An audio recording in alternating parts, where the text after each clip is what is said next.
Resist a little, take his eye.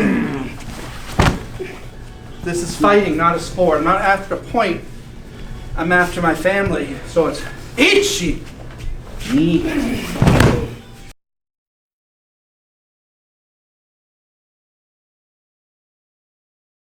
Lunge in to grab his chest plate, which is this, called the do. But for modern, I want you to put it a little bit closer. Because he doesn't wear that, I'm not going to grab him here. You could. This looks odd, but you could. We tend to do these, wide sleeve or a narrow lapel. This is the most common. So we're going to go with this one today, okay? This means both, meaning both hands, ryo, or sometimes called ryote, two-handed. Mune, and then gake. Okay, so it's a two-handed chest. Chest is mune. And dori, excuse me, dori, not gake, which means to capture, to catch, or to seize. So it's a two-handed chest seizure, or chest grab. That's the attack, that's it. Keep in mind, we're respecting the classical katas, but they're principles. These techniques are not meant to stay in the box.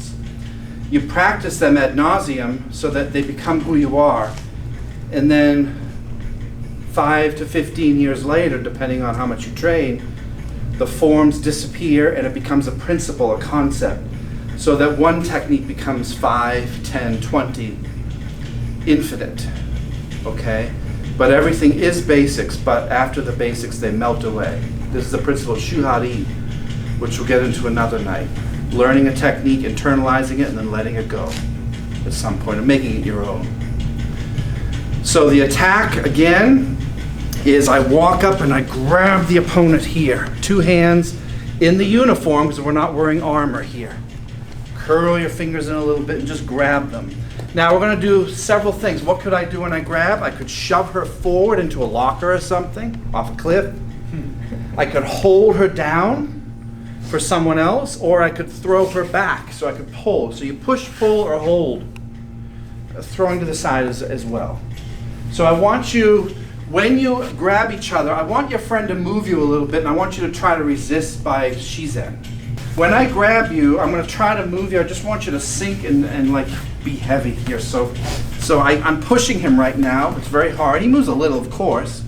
If I pull, he moves, but it's very hard to move him. I might throw him to the side. That's even worse. It's hard. And then I might just hold him here. So he's resisting a little bit and getting his kamai, his base, okay? Try that out. That would be probably our last day. You just kiss your wife goodbye. Goodbye. I don't care how many weapons I have in the house, what kind of archer you are, even with a Gatling gun you're in trouble. So you can see this technique is meant to grab here, the chest plate. So you would grab the chest plate to control the opponent, throw him down. This is like, you couldn't get your weapons out. They just grab you. You can't even draw your sword. You had to just fight. But you can see here, this is the control point of the kata. The dumb news is you've given them your best unarmed weapons, which are your hands. So when I grab Kathy, I've given her my left and my right power hand. It's not the smartest attack, but do you agree that it happens out on the street? I mean, ever since we were 7 years old and some kid shoved us into a locker, give me your Twinkies or whatever.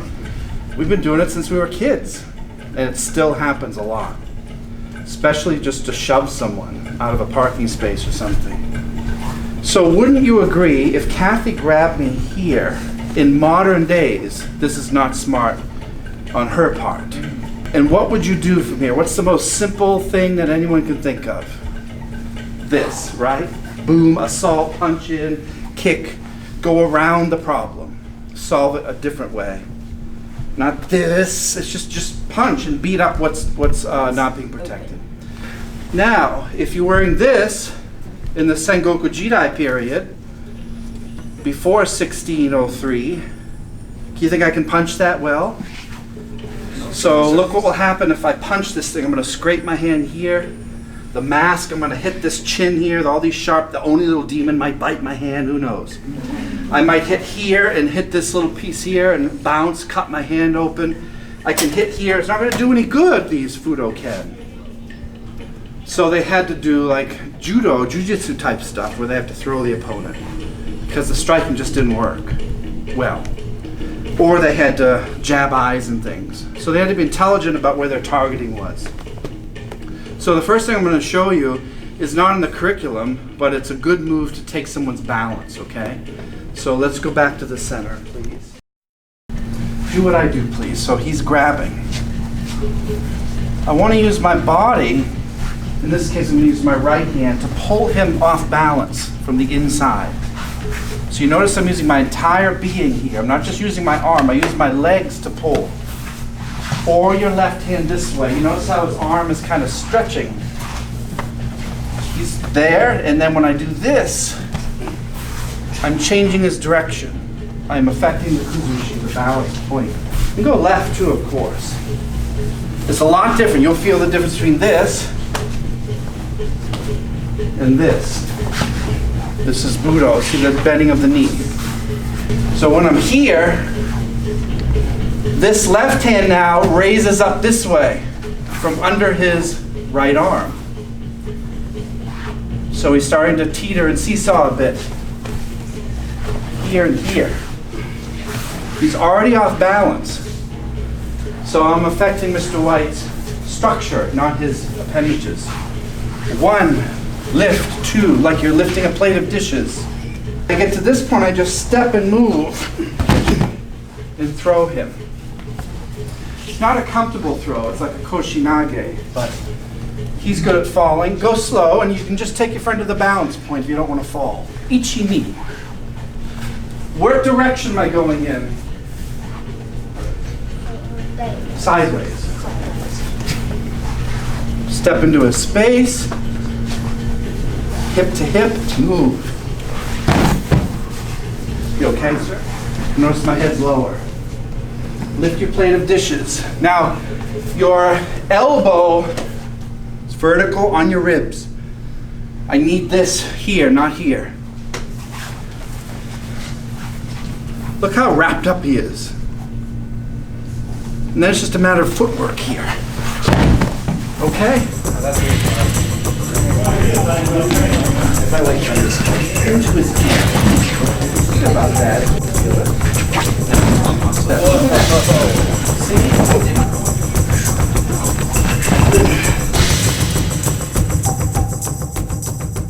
Ichi.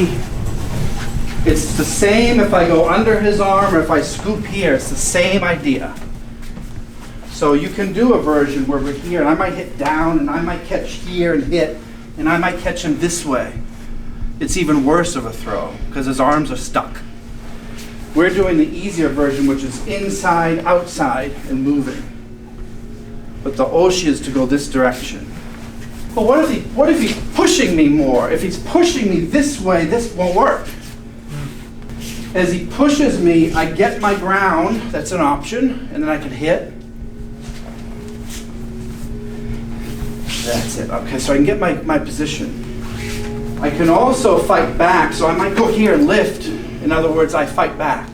The minute he gets a purchase, or just before, I pinch his arms and raise him up. Feel that twist? Tearing his flesh here. Now when he pushes again, it's here. I absorb, like Aikido. I became in harmony with his intention. Get your kama like you're holding a kicking shield. Hit up, pinch, and lift him on his toes. Now, stop it. As I lift, when he pushes, one hand pulls, or down this way. Do that, hook. And then it's like, I get the heck off the train tracks, rotate, lower yourself, moguri, onto one knee, and then the same lift as the other one. 1, 2, wait for his intention. 3, 4,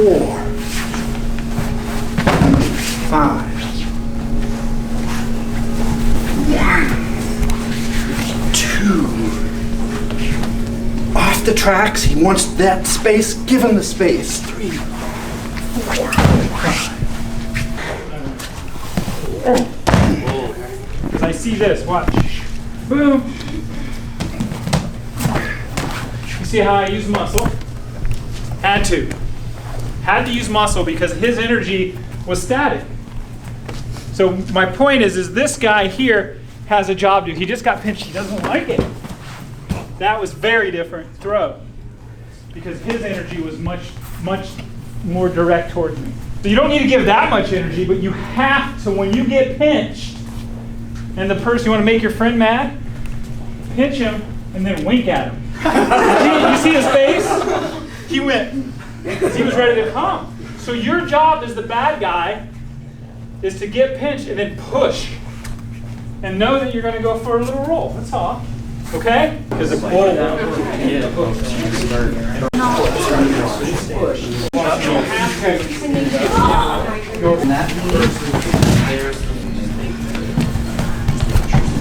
If you watch where I drop, I'm dropping right at his toes. It's right here.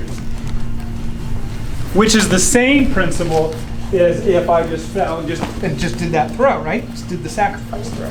Versus if I try to do it without going to my knees. Now I'm relying on strength, and you see my balance was compromised. And what the throw feel like to you? Like, I feel like that one's weak. My balance isn't really affected at all. Like, I could have just kind of just came right on top of you and just tackled. The other one, once you drop, like I feel like if I don't roll, I'm just going to eat the mat. So I think that we like to think, Mr. Norcross talked about earlier about just like the higher level you get, the more principle-based things get rather than a 1, 2 technique. So try to find that inside of the technique, and that's really why I wanted to talk, because we were speaking down here. And it did happen to work for Jorge. The other thing to think about is the person doesn't know what's happening. So the person doesn't know that you're going to use their energy to throw them, right? And I think that's why disappearing underneath them causes the technique to work. They have to go somewhere. You have to remember to keep those, at this stage of training, leave the what if questions at home. What if questions are when he grabs, well, you did this, but what if he did that? What if he moved here? What if she did this? What if he did that? Those what if questions are allowing you to get far away from the principle. You can't predict the future. We're only working on one little section, which is the throw. We're not working on what if he had a knife or a sword or whatever it is. Saturn didn't align. Don't leave those for a later period. Those will come. There's not even any resistance yet. That's a whole other level. We're at the foundation. We're not painting the walls yet, okay? He doesn't move. So this is just holding me here for whatever reason. On this particular one, it doesn't matter which hand you use. I'm going to use my left. I'm going to step through here and smash him underneath with a Fudo kid. But you notice how I moved offline. I'm not doing this because he'll block me. If I try to right punch you, I want you to block with your elbow. Can you see it? But if I move here, it goes in every time. Straight up the pipe, breaking his teeth. So don't stand here and do this. Of course, he doesn't know it's coming, do you? You know it's coming now. It's this. Keep your mouth shut. I heard his jaw crack. So yo, here. That's the first part. Once you've struck him, what's he going to do? He's going to see stars. So each. Then from here, once he's there, I just need to cut again and take him down with that sword. And then move. So it's ichi, knee. See how he's down from here? 1.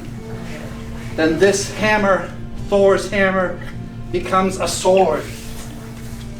A little slower. 1. He's still holding on. Hold him, pin him. Cut. They will go down from there. Have fun.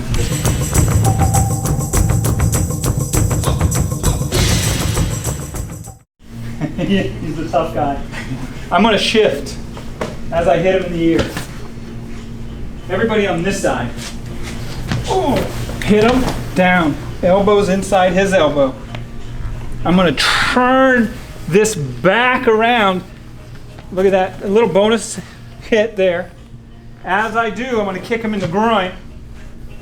And then I'm going to continue the ura all the way to the ground.